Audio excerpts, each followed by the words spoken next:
Pemirsa, hari ini pendiri Susi Air, Susi Pujiastuti menyampaikan permintaan maaf atas gangguan pengiriman logistik lewat udara karena pengurangan frekuensi penerbangan dari Susi Air.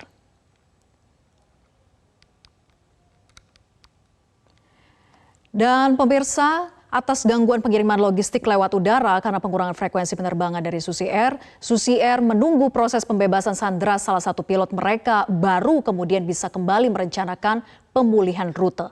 Telah bergabung bersama kami Donald Faris, kuasa hukum Susi Air, dan mantan Kabais serta analis intelijen Soleman B. Ponto untuk membahas perkembangan penyelamatan sandera dari KKB. Selamat malam Pak Soleman dan juga Pak Faris. Selamat malam, Vera. Baik, saya ingin ke Pak Faris dulu. Pak Faris, sejauh mana penyanderaan ini mengganggu operasional Susi Air sehingga harus mengurangi jadwal penerbangan ya saat ini? Kalau untuk daerah Papua secara khusus memang terjadi gangguan yang cukup signifikan karena sebanyak 40% penerbangan pada wilayah Papua itu terganggu. Bahkan secara lebih spesifik, sebanyak 70% daerah yang dilalui oleh jenis pesawat Pilatus Porter itu kemudian tidak bisa beroperasi. Pilatus Porter adalah jenis pesawat khusus yang memang dia terbang di daerah-daerah pegunungan. Tidak semua pilot bisa menggunakan pesawat Pilatus Porter dan tidak juga semua landasan bisa mendarat dengan jenis pesawat Pilatus Porter. Apa itu pesawat Pilatus Porter? Itu adalah pesawat yang dibakar oleh kelompok yang namakan dirinya OPM, Organisasi Papua Merdeka kemarin. Jadi daerahnya adalah daerah strip yang dilalui dengan landasan-landasan tidak beraspal seperti yang kita lihat di gambar yang dimunculkan di Metro TV ini. Jadi ini adalah gangguan yang sulit dibantah, berdampak langsung kepada operasional penerbangan pesawat Susi Air.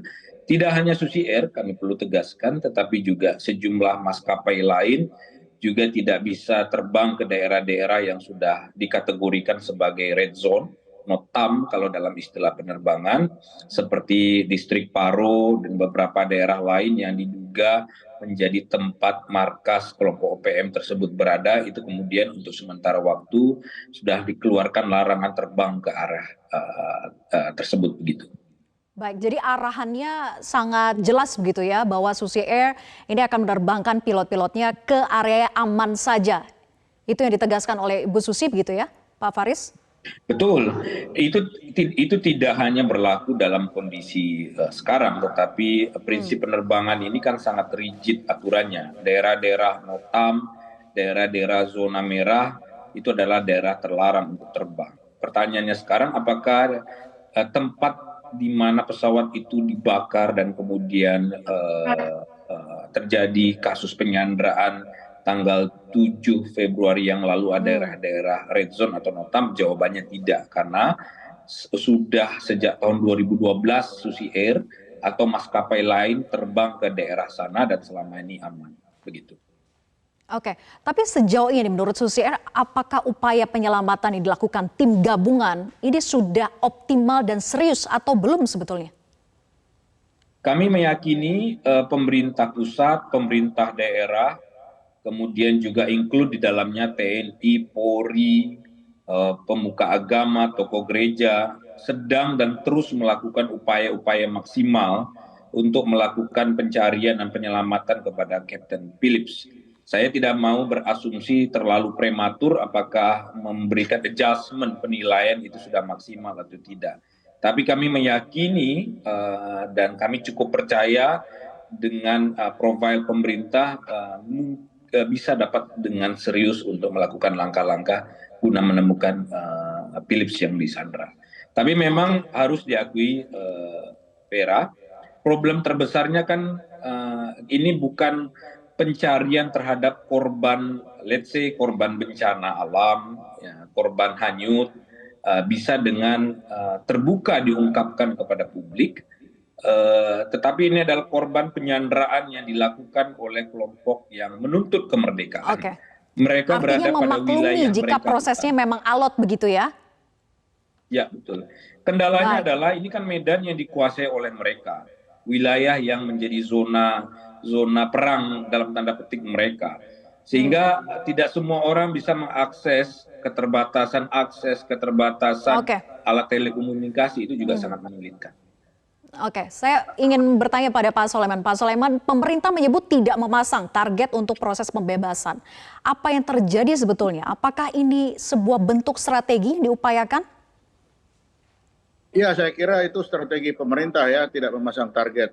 Tetapi kalau kita berbicara pembebasan sandera, ya targetnya sanderanya bisa bebas dengan selamat, kan begitu. Tapi Ya. bagaimana caranya membebaskan tentunya tidak bisa disampaikan secara terbuka, begitu. Tapi sejauh ini yang disampaikan oleh Polda Papua, upaya melalui negosiasi pun terputus komunikasinya. Artinya saat ini benar-benar kehilangan jejak, juga terputus upaya negosiasi. Artinya apakah akan berdampak pada keselamatan sang pilot? Saya kira kalau terputus komunikasi, memang itu adalah satu kesulitan. Tetapi bagi penyandera juga, dia kan tidak bisa menyampaikan juga maunya apa. Jadi pilot itu saya kira akan aman-aman saja bagi mereka. Karena mereka kan kalau menyandera pasti dia akan menuntut sesuatu. Nah, tuntutan itu tentunya harus disampaikan kalau ada komunikasi. Lah kalau tidak ada komunikasi, ya sudah pilotnya akan dibawa terus bersama-sama mereka. Lah untuk apa kalau dibawa-bawa begitu saja tidak ada untungnya? Ya. Keuntungan bagi mereka tentunya mereka ingin barter dengan apa yang mereka mau, kan begitu. Lalu bagaimana untuk bisa membuka lagi ruang komunikasi untuk menemui titik tengah dan win-win solution di antara keduanya begitu? Apa sih tujuan mereka ini? Tidak ada jalan, satu-satunya jalan memang harus mencari di mana tempatnya mereka berada atau mengirim kurir-kurir untuk bisa dapat berkomunikasi. Itu satu-satunya jalan. Sehingga dengan adanya komunikasi maka kita bisa mengetahui maunya apa. Kalau tidak ada komunikasi kan sulit. Apa yang bisa dilakukan kalau tidak ada komunikasi? Sehingga satu-satunya jalan dia harus mencari komunikasi dengan berbagai macam cara harus dilaksanakan gitu. Oke, Pak Soleman, jadi negosiator siapa yang tepat untuk mencari jalan tengah dan upaya penyelamatan terhadap pilot Philips ini? Kalau saya melihat kan negosiator itu harus bisa diterima oleh mereka dan juga bisa diterima oleh pemerintah Indonesia. Nah, di Papua yang saya lihat yang paling bisa dipakai untuk negosiator adalah para pendeta. Karena pendeta ini pasti bisa diterima oleh orang Papua di sana dan bisa diterima juga oleh pemerintah Indonesia.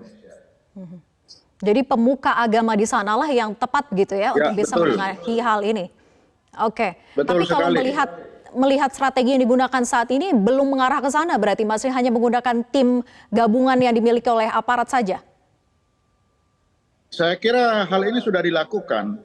Jadi pemerintah Indonesia kan sekarang melakukan segala macam cara. Menggunakan aparat. Tapi kenapa masih menggunakan terjadi keluarga, kebuntuan menggunakan komunikasi, Pak keluarga. Soleman? Nah, masalahnya memang komunikasinya ini karena wilayah Papua yang begitu luas. Sehingga ketika mereka terlalu jauh dari BTS, terlalu jauh dari pemukiman, ya komunikasi itu dengan sendirinya putus. Dan saya kira mereka satu saat pasti akan mendekat ke kota-kota itu atau ke kampung karena pasti akan mencari makanan.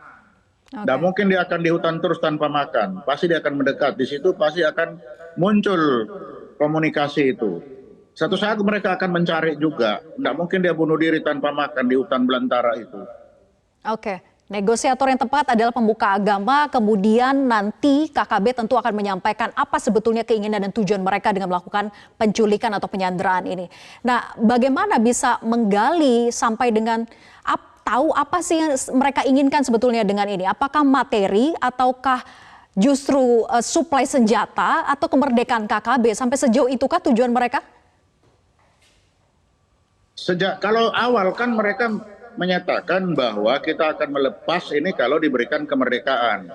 Lalu yang kedua saya mendengar bahwa mereka meminta senjata dan uang. Nah, saya kira kalau senjata tidak mungkin pemerintah Indonesia akan memberikan senjata. Ya. Tetapi kalau uang, saya pikir ini bisa dipertimbangkan.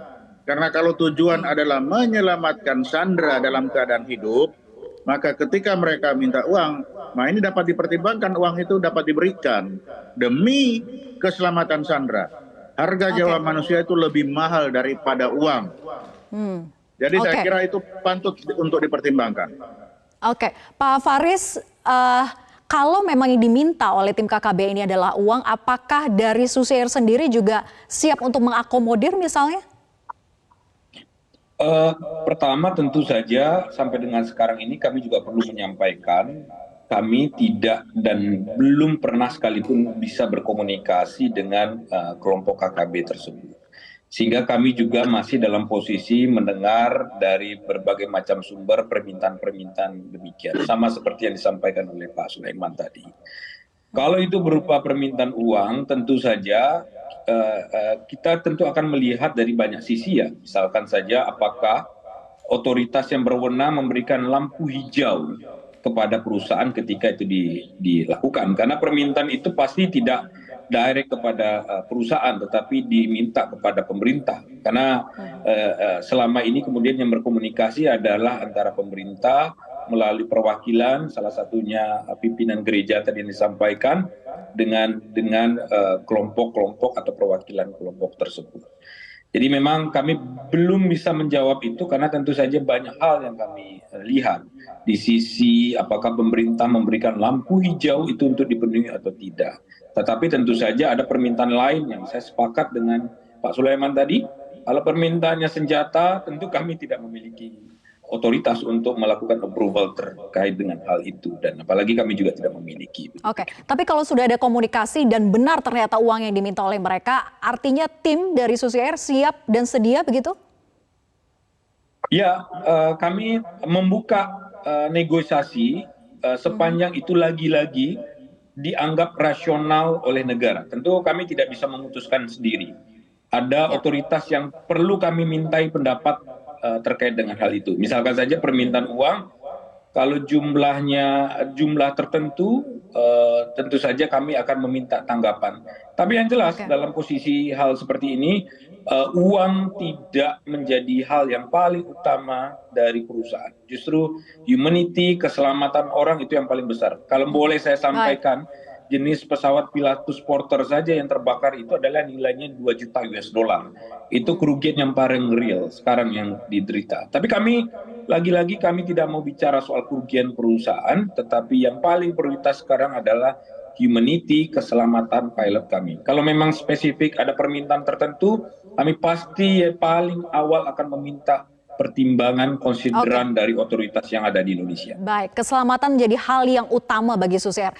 Pak Soleman, sudah 20 hari berlalu, strategi penyelamatan seperti apa yang aman tanpa pertumpahan darah, tapi bisa cepat dilakukan oleh tim gabungan, ataukah tim gabungan sebetulnya harus berani mengambil risiko, mengingat juga sempat dikatakan oleh KKB mengancam jika ada kontak tembak ataupun kontak senjata dengan tim TNI maupun juga Polri, maka mereka mengancam keselamatan dari Philips.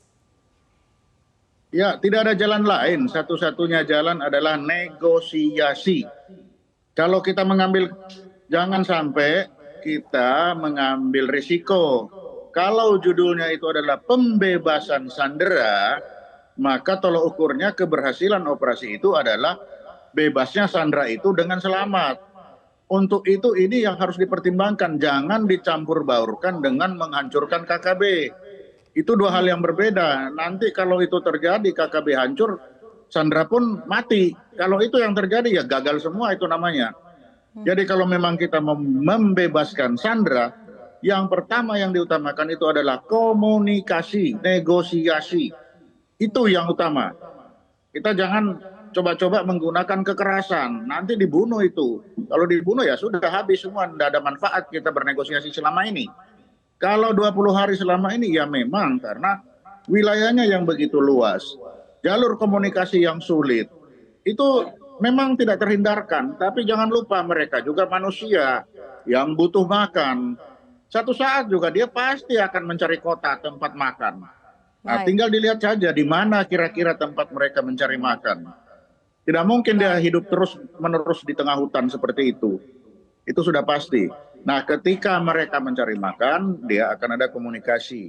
Di situ mari kita bicara. siapa yang perwakilan mereka, siapa perwakilan kita, barangkali apa maunya. Tapi kalau dari pengalaman, penyanderaan itu selalu ujung-ujungnya adalah minta uang. Baik.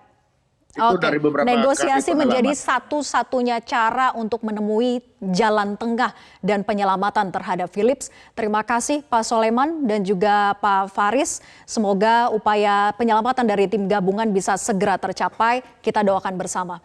Terima kasih dan selamat malam.